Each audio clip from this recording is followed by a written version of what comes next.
음악이 영화를 만났을 때 진행의 JR입니다. 해리 정체성 장애는 동일한 사람에게 2개 이상의 정체성이 번갈아 나타나 지배하는데, 서로 다른 정체성은 그 사람을 지배하는 외부 대리인인 것처럼 나타나고, 완전한 타인이나 초자연적인 존재나 영혼이 되어 정상적인 방법과 확실하게 다르게 말하고 행동합니다.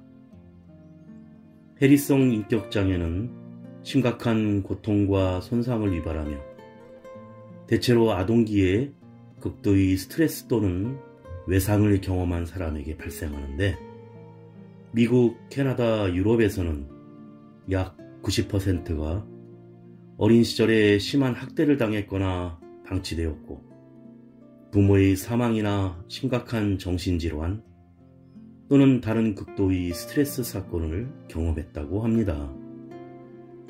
아동은 자라면서 복잡하고 서로 다른 유형의 정보와 경험을 하나의 응집된 복합적인 개인 정체성으로 통합하는 방법을 배워야 하는데, 학대를 받은 아동은 인생 경험 중 여러 다른 인지, 기억, 감정이 분리되어 유지되는 단계를 거치게 됩니다.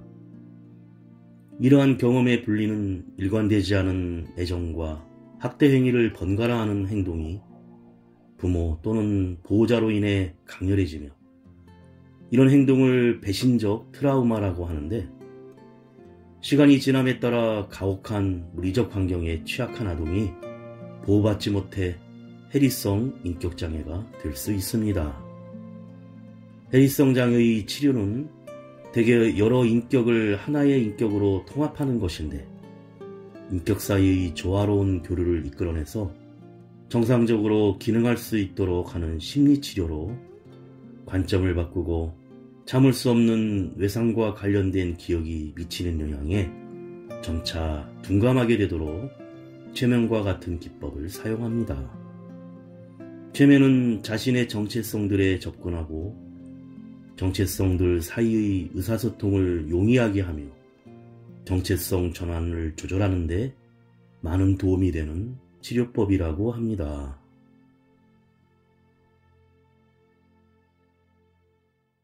음악이 영화를 만났을 때 오늘 소개해드릴 영화는 지난 4월에 개봉한 한국 스릴러 영화 앵커입니다. 제 죽음이 정세라 앵커의 입을 통해 보도되면 너무 기쁠 것 같아요. 9시 뉴스 생방송 5분 전 방송국 간판 앵커 세라에게 자신이 살해될 것이라며 죽음을 예고하는 제보 전화가 걸려오는데, 장난 전화로 치부하기에는 찝찝한 마음을 감출 수 없는 세라는 진짜 앵커가 될 기회라는 엄마 소정의 말에 기자정신으로 제보자의 집으로 향하면서 죽음의 현장을 다녀온 후 일어나는 그녀의 일상이 무너지기 시작합니다. 완벽했던 앵커를 뒤흔들 충격적인 진실은 과연 무엇인지, 먼저 락밴드 버즈의 민경훈이 부른 사랑하지 않은 것처럼 듣고 영화 이야기 시작합니다. 늘 그랬었어, 넌 참 예뻤어. 말할 때마다 웃는 눈도 내가 아니어도 누군가 사랑해 줄 사람 많을 거야. 아프지 않아, 괜찮을 거야. 잊어줄게, 보내줄게. 다시 널 찾지 않아. 안녕 내 사랑, 돌아보지 마. 너 떠나도 나 울지 않을게. 부족했던 내가 더 많이 미안해. 이렇게 사랑이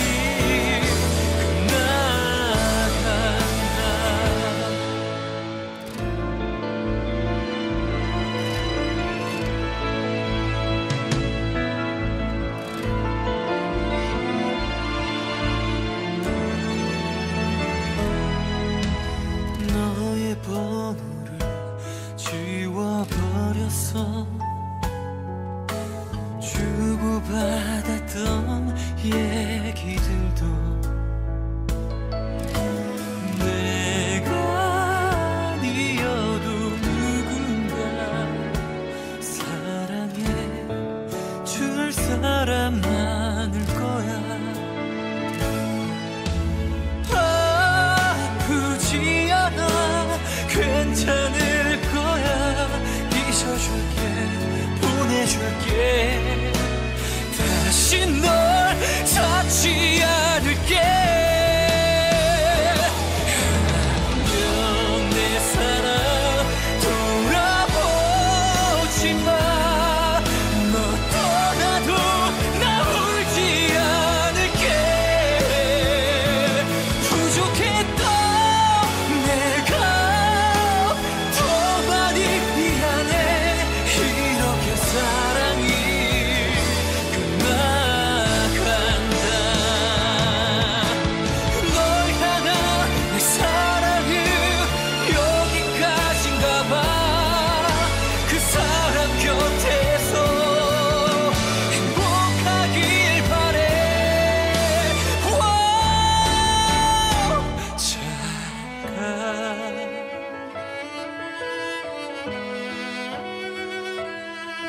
너 떠나도 나 울지 않을게. 부족했던 나를 미워해도 좋아. 이렇게 사랑이 사랑이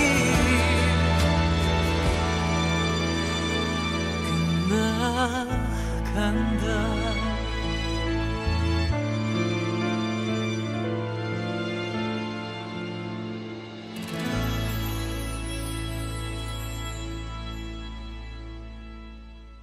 빗물들이 흘러가는 골목에 반지하의 방범창살이 보이며 영화가 시작됩니다. 잠을 자던 모녀는 인기척에 잠을 깨고 누군가가 현관문을 열려고 하자 방문을 잠그고 두려워하는데 현관문이 열쇠로 열리고 웬 남자가 걸어 들어오자 두려움에 숨을 고릅니다. 장면이 바뀌어 시계 알람이 울리자 엄마 소정은 딸 세라를 깨우는데 악몽을 꿨다면서 출근 준비를 합니다. 엄마 소정은 아침을 챙겨주며 발음이나 의상 등을 지적하지만 우리 딸이 최고라고 지켜세웁니다. 세라는 YBC 방송국 9시 뉴스의 메인 앵커로서 동료 후배들의 부러움과 시기를 동시에 받고 있었는데 보도국장은 전적으로 세라를 신뢰하고 있었고 모든 뉴스 스태프들도 세라를 중심으로 움직이고 있었습니다.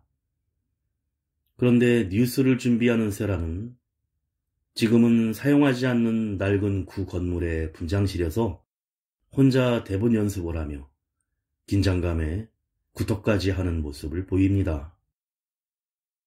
9시 뉴스를 준비하던 10분 전 세라를 찾는 한 통의 제보전화가 걸려오는데 제보자는 윤미소로 자신을 계속해서 지켜봐왔던 스토커가 자신의 집에 침입했고 곧 자신을 죽이러 올 것이라는 것입니다. 경찰에 신고해주겠다는 세라의 말에 미소는 직접 와달라면서 세라의 오랜 팬이며 자신이 죽더라도 세라의 입을 통해 보도되면 기쁠 것 같다는 소리에 세라는 과도한 팬심을 가진 사람의 장난전화로 받아들이고 그 사람이 자기의 딸을 죽였다는 소리에 놀란 세라가 다시 수화기를 들었으나 전화는 끊기고 맙니다. 석연치 않은 기분으로 뉴스에 들어간 세라는 순간 프롬프터의 글씨가 흔들리는 것을 느끼며 생방송 중 실수를 하고 찜찜한 기분으로 제보가 온 번호로 다시 전화를 해보지만 윤미소는 전화를 받지 않습니다.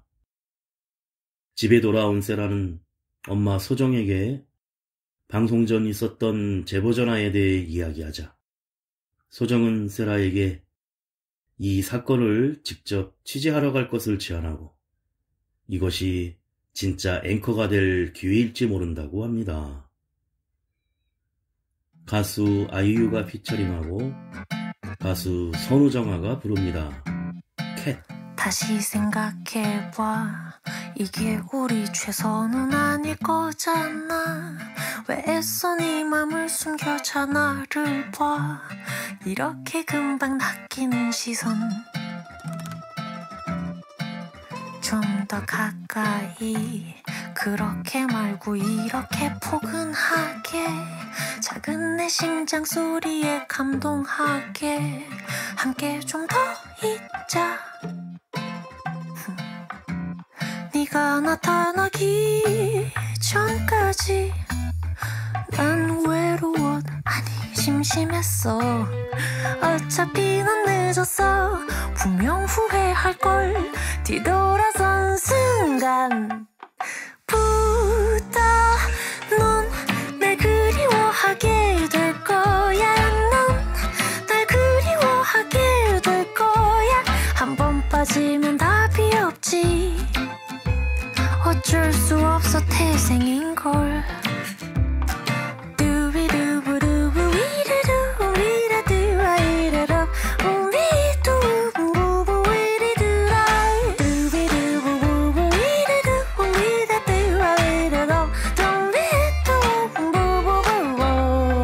가까이 삭막한 네 하루에 마법을 걸게. 나도 그 이유는 잘 모르겠는데 다 난리 나던데. 너가 버린데도 괜찮아. 나 좋다는 인간들이 널렸음. 아쉬울 게 뭐 있어. 너만 손해인걸. 뒤돌아선 순간 부터 넌 날 그리워하게 될 거야. 넌 날 그리워하게 될 거야. 눈 마주치면 게임 끝이지. 어쩔 수 없어 태생인걸. 두비루루루 부비루두 우이라도 와리라로 엉디리도 위분부부바리루라. 두비두비두 우이라도 우이라도 와리라로 두비도 우부부위리루라.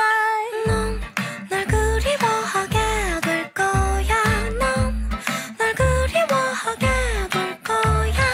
넌 날 그리워하게 될 거야. 넌 날 그리워하게 될 거야. 한 번 빠지면 답이 없지. 어쩔 수 없어 태생인걸. 다시 생각해봐. 다시 생각해봐.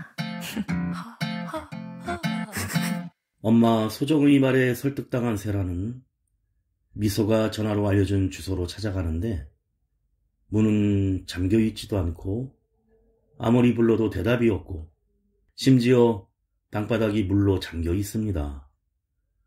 물이 흘러나오는 욕실문을 열어본 세라는 욕조에 잠긴 아이의 시신을 발견하고 놀란 세라는 황급히 욕실에서 나와 미소에게 다시 한번 전화를 거는데 가까이서 들리는 전화 진동 소리에 세라는 소리의 근원지를 찾기 위해 방으로 들어가서 옷장문을 열자 그곳에는 미소가 목을 메고 죽어있고 놀란 세라는 그 자리에서 주저앉습니다.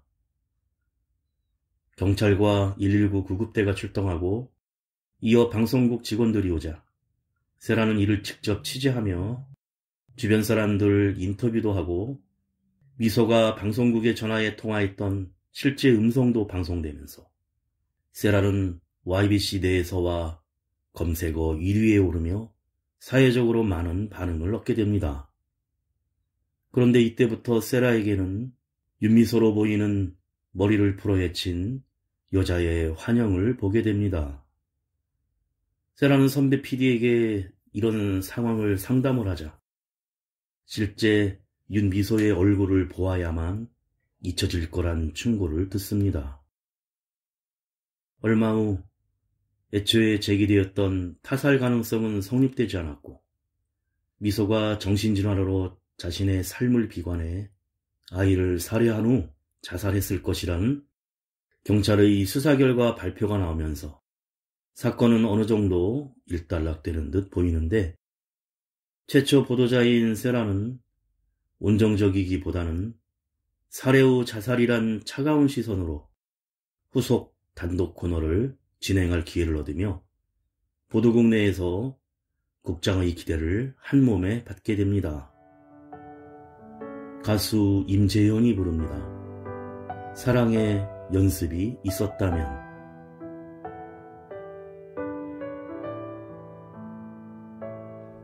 사랑의 연습이 있었다면 우리는 달라졌을까? 내가 널 만난 시간 혹은 그 장소 상황이 달랐었다면 우린 맺어졌을까? 하필 너 왜 내가 그렇게 철없던 시절에 나타나서 그렇게 예뻤니? 너처럼 좋은 여자가 왜 날 만나서 그런 과분한 사랑 내게 줬는지.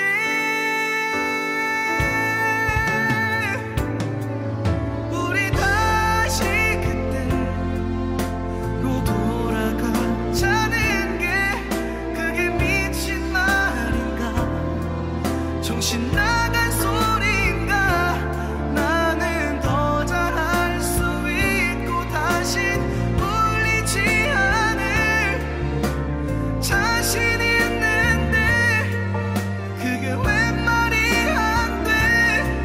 시간이 너무 흘러 알게 되었는데 너를 울리지 않고 아껴주는 법. 세월은 왜 철없는 날 기다려주지 않고 흘러갔는지 야속해.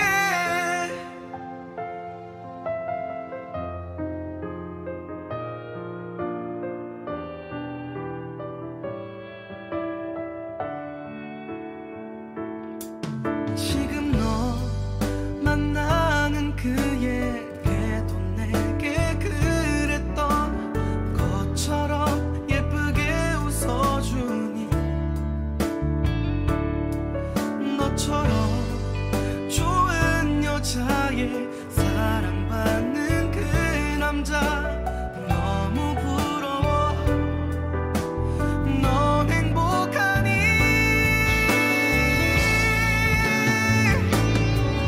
네 옆에 지금 그 남자가 있는 게 우리 다시 맺어질 수가 없는 이유인가?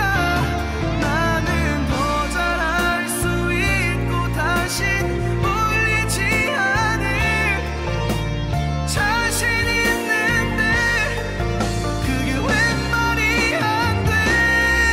시간이 너무 흘러 알게 되었는데 너를 울리지 않고 아껴주는 법. 세월은 왜 널 잊는 법을 알려주지 않고 흘러갔는지.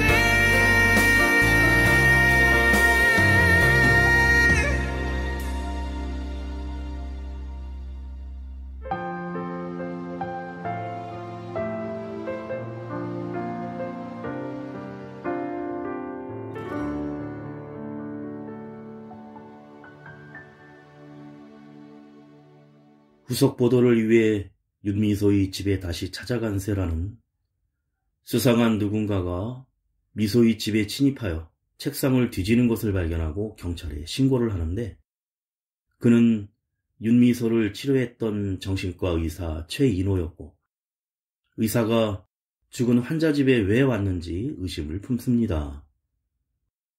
세라가 최 박사의 과거 행적을 알아보니 한때 치료 중인 환자가 창문으로 뛰어내려 사망해 구속된 적이 있던 사람으로 미소의 죽음에 뭔가 관계가 있을 것으로 생각해 직접 최 박사의 진료실로 찾아갑니다. 이미 조현병 진단을 받고 내원했었고 죽기 전날에는 더 이상 치료받지 않겠다고 했으며 최 박사는 그 이유를 찾기 위해 집으로 찾아갔었다고 합니다. 그런데 세라는 진료실의 그림이나 진동추, 메트로놈 등 각종 소품에서 이상한 반응이 보이고 심지어 햇빛이나 최 박사의 담배 연기와 라이터에도 반응하며 손등을 꼬집는데 화장실에서 구토까지 하며 괴로운 듯 핸드백에서 면도날까지 꺼내며 심리적인 괴로움에 빠집니다. 드디어 앵커의 눈이란 단독 방송이 시작되고 사회심리학 박사를 초대하여 대담을 나누는데 세라는 방송 중 심리학 박사 발목에 밧줄이 감기고 누군가 자신의 목을 누르며 살려주세요 란 소리가 들리자 캑캑거리고 아이가 없었다면 이런 일도 없었을 거야 라고 중얼거리며 오른팔에는 피를 흘리고 있습니다. 대형 생방송 사고를 내게 되자 보도국장은 요즘 힘들면 좀 쉬라며 후배 기자 서승아에게 9시 뉴스 앵커를 맡기겠다고 합니다. 다음날 최 박사의 최면 치료 전문이란 명함을 보던 세라는 진료실에 갔을 때 봤던 최면 기구들을 생각하고 다시 최 박사를 찾아가 윤미소가 최면 치료를 받았다는 사실을 확인합니다.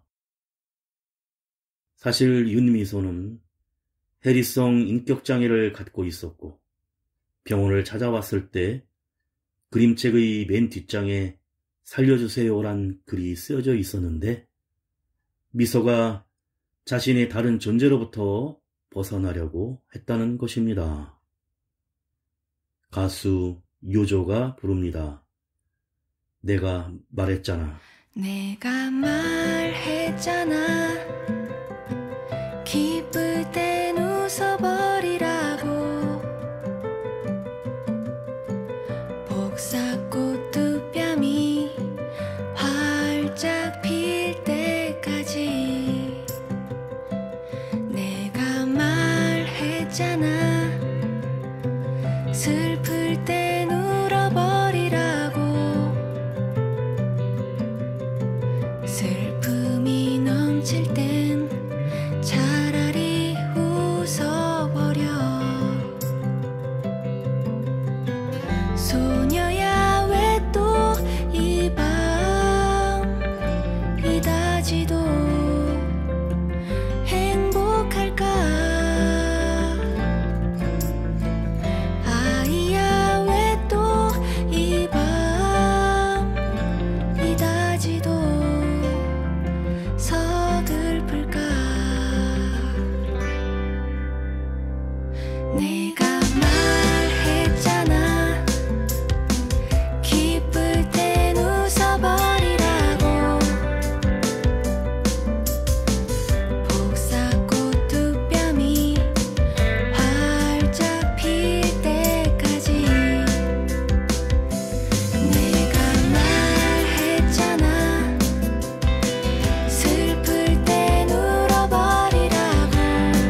세라가 사건 현장을 목격한 이후로 윤미소의 모습이 나타났다고 하자 최 박사는 죽은 미소의 얼굴을 직접 봤냐는 질문에 보지 못했다고 하자 그럼 어떻게 윤미소인지 확신할 수 있냐고 합니다.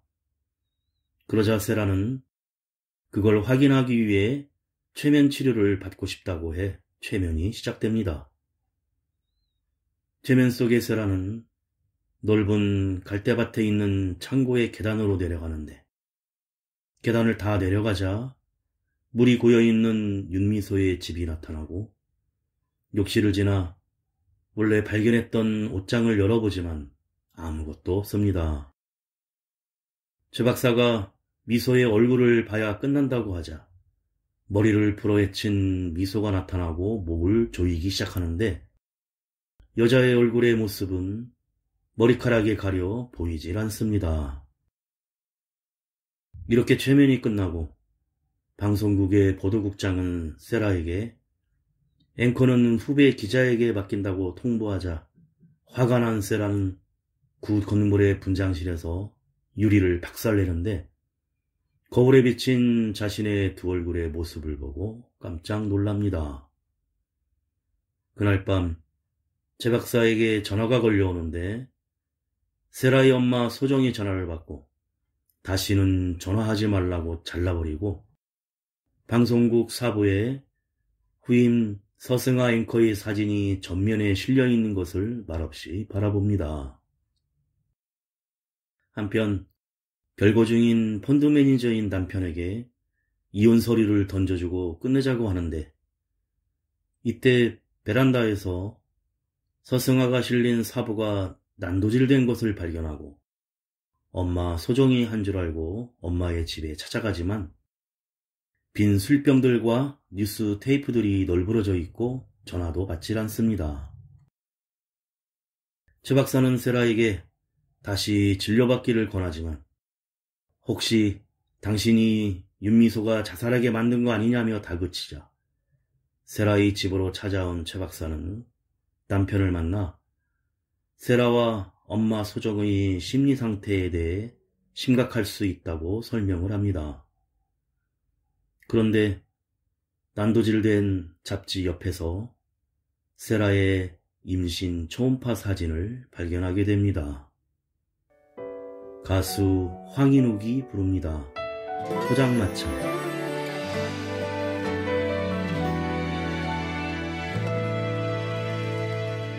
그대와 자주 가던 그 술집에 혼자 널 생각하며 소주 한 잔에 그대가 좋아하던 김치찌개를 가만히 바라보다 눈물 한 잔에 그 사람 왔었나요?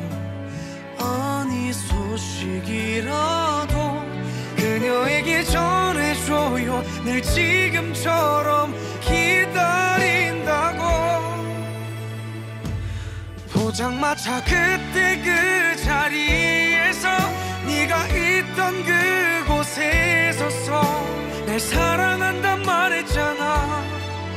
영원할 거라고 말했잖아. 포장마차 그때 그 자리에서 돌아오라는 말을 다시 되뇌이고 되뇌어도 네가 돌아오지 않을 걸 알잖아.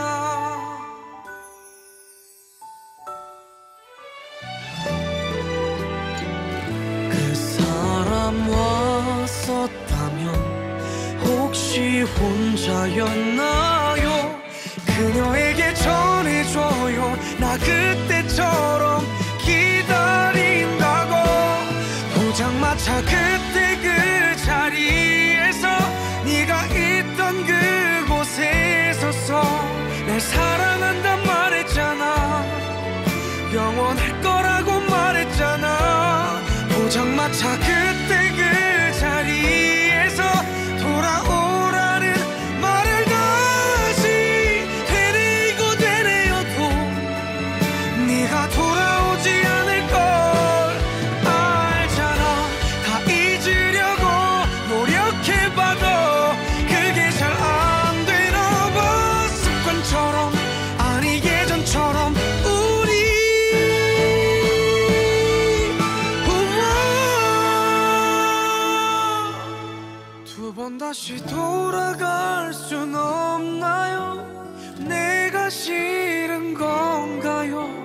날 사랑한단 말했잖아.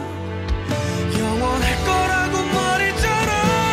포장마차 그때 그 자리에서 네가 있던 그곳에 있었어. 날 사랑한단 말했잖아. 영원할 거라고 말했잖아.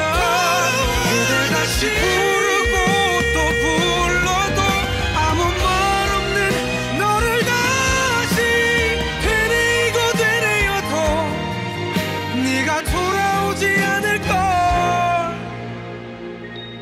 알잖아.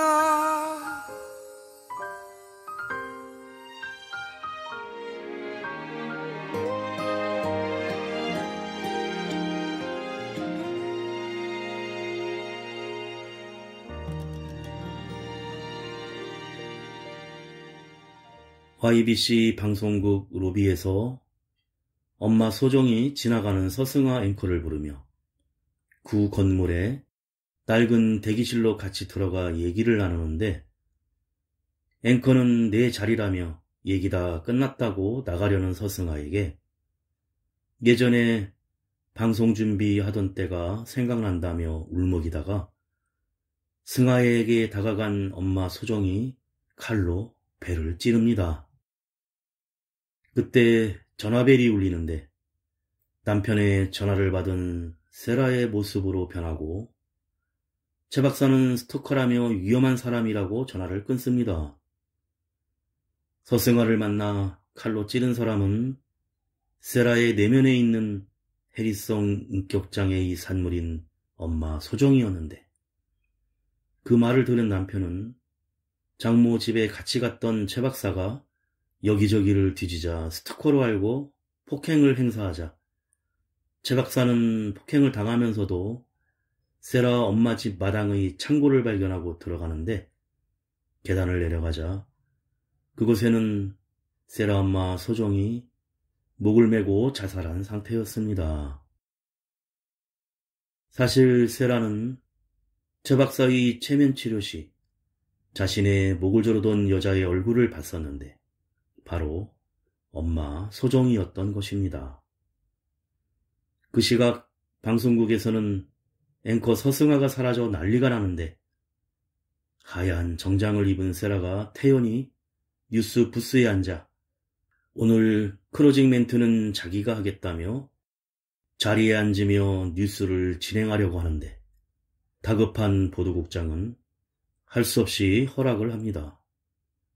이렇게 9시 뉴스가 시작되고 세라는 담담하게 뉴스를 진행하는데 모든 보도가 끝나고 클로징 멘트 내용을 이어갑니다.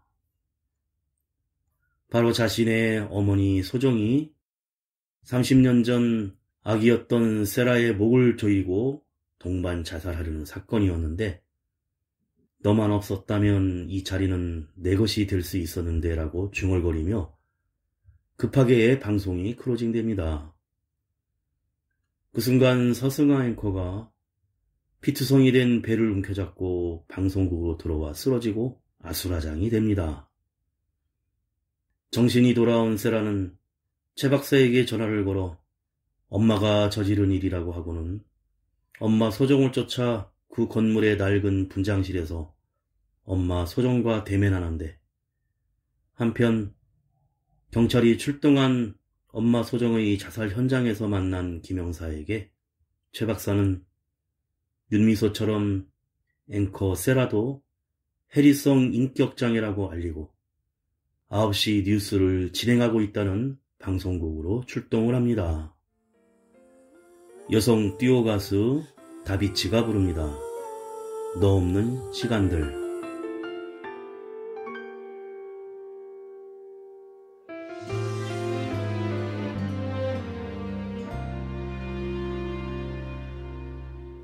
마음이 툭 하고 끊어진 것 같아 한동안 멍하다 금세 너무 아파 잘 지내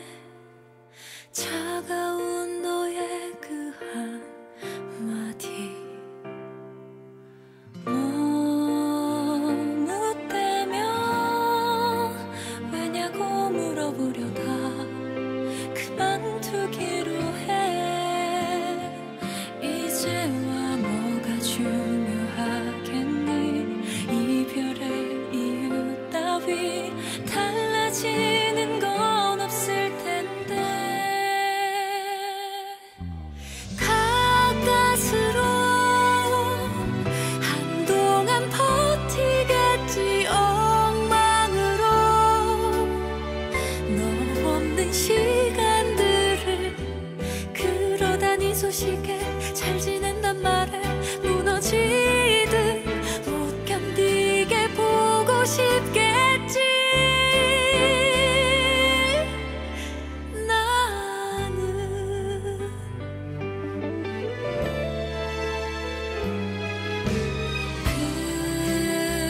그런가 봐. 내 마음 한편에선 참 못난 생각만 해. 적어도 나보다 더 아프길, 나보다 늦게 있길, 나 때문에 잠 못 이루길. 너 없이 가까스로 한동안 버티겠지. 엉망으로 너 없는 시간들을. 그러다 네 소식에 잘 지낸단 말에 무너지듯 못 견디게 그립고 못 견디게 밉겠지. 어쩌면 나에게 미안해서 널 너무 사랑한 내가 안쓰러워서 잘 지내고 싶은데 네 말처럼 1분 1초가 엉망이야. 이별이 다 그렇지.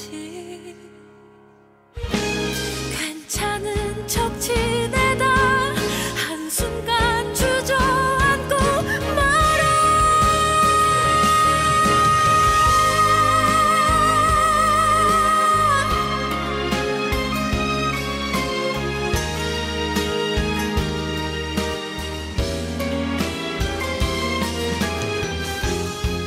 우연히 보게 된 누군가와 웃는 네 사진을 못 견디게 그립고 또 못 견디게 밉겠지. 어쩌면 나에게 미안해서 널 너무 사랑한 내가 안쓰러워서 잘 지내고 싶은데 네 말처럼 1분 1초가 엉망이야. 너 없이.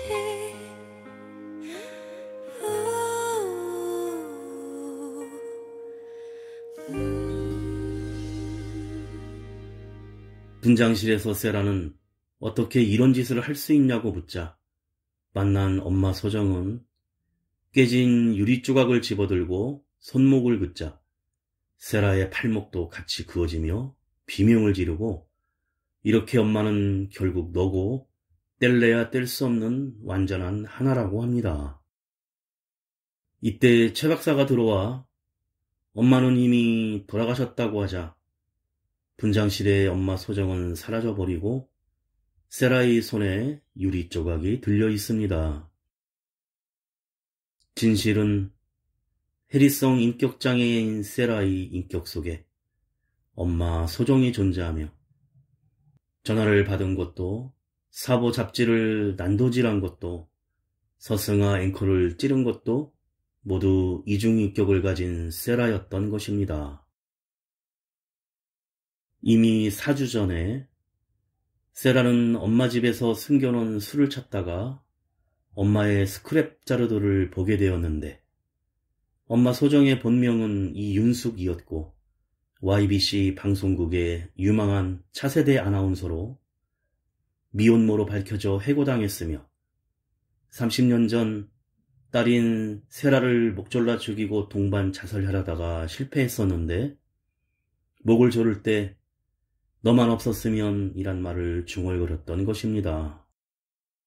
그리고 이 사실을 세라가 알게 되며 제발 내 인생에서 사라져달라는 말을 내뱉자 엄마 소정은 자살을 택했던 것이고, 세라는 그 충격과 해리성 인격장애로 엄마의 인격이 지배하며 자신이 자신을 해치고 있었습니다. 최 박사의 최면 치료를 받던 중 세라는 다른 인격인 엄마 소정을 물리치지만 가혈을 하면서 병원에 입원하여 의식불명에 빠집니다. 무의식 속에서 꿈을 꾸는 세라는 어릴 적 엄마와 즐겁게 노는 소리들과 엄마가 임신했을 때 행복했고 다시 그때로 돌아가더라도 행복할 것이란 말과 함께 깨어나는데 자신의 뱃속에 있는 아기의 심장박동 소리가 커지면서 여기 살아있다고 안도의 말을 뱉으며 영화가 끝이 납니다.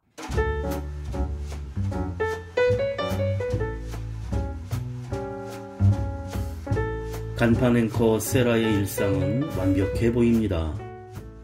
엄마인 소정이 아침을 챙겨주고 꼼꼼하게 전날 뉴스 모니터까지 해주는데 그러나 낡은 건물의 텅 빈 분장실로 향해 혼자 스크립트를 연습하고 거울 속 자신의 얼굴에서 언제 생겼을지 모를 흉터를 발견하는 세라의 모습은 묘한 불안을 불러일으킵니다.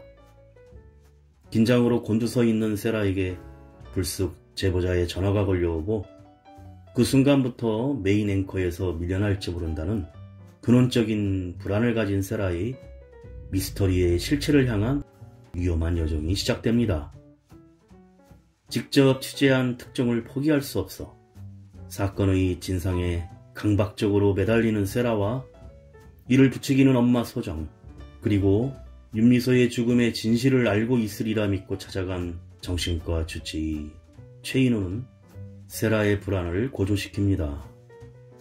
영화는 진실이 드러날수록 긴장이 고조되는 엄마 소정과 세라의 관계, 그리고 조력자인지 아니면 사건의 범인인지 모를 의심스러운 행동과 말로 일관하는 최인호는 미스터리를 극대화하면서 비밀과 진실 속으로 끌어들입니다. 결국 진실과 마주하기까지 세라가 겪는 다채로운 감정의 등고선을 입체적으로 그려내며 영화는 끝까지 눈을 뗄 수 없게 만들고 있습니다.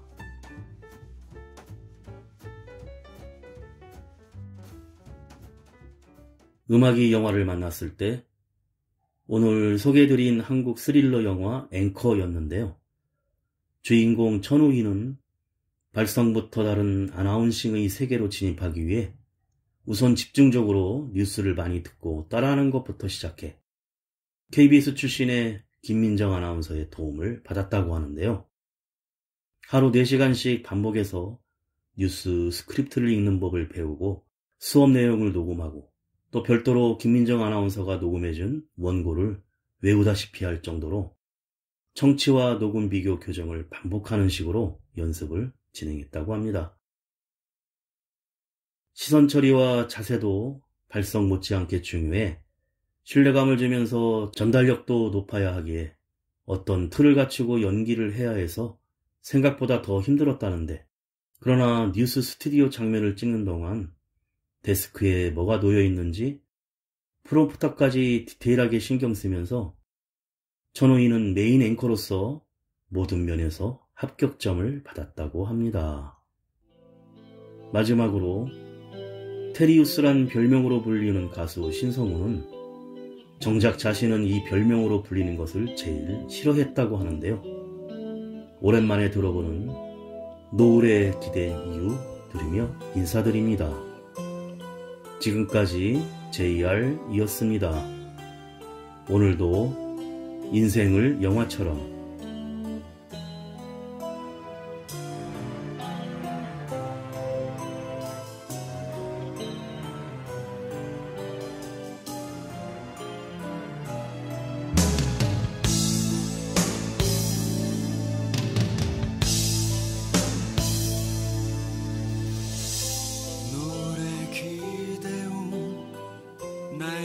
가슴 속에서 초라한 미소만